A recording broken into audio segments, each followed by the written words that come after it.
SLBC tunnel ప్రమాద ఘటన జరిగి 12 రోజులైనా 8 మంది కార్మికుల జాడ దొరకలేదు. సహాయక చర్యల్లో అడుగడుగునా ఆటంకాలు ఎదురవుతున్నాయి. కన్వేయర్ బెల్ట్ ను బాగు చేసి పని ప్రారంభించినప్పటికీ కొద్దిసేపటికే అది మళ్లీ మొరాయించింది.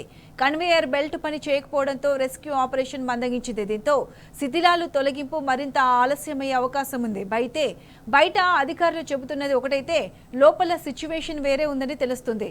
అటు గల్లంతైన కార్మికుల కుటుంబాల రోదన వర్ణనాతీతంగా ఉంది.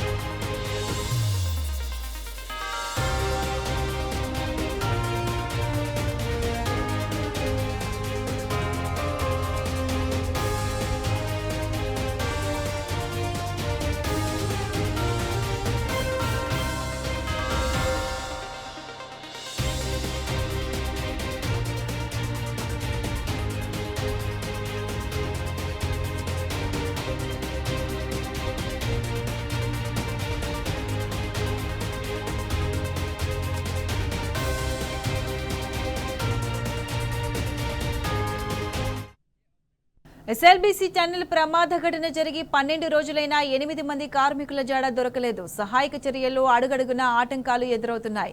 కన్వేయర్ బెల్ట్ ను బాగు చేసి పని ప్రారంభించినప్పటికీ కొద్దిసేపటికే అది మళ్లీ మొరాయించింది.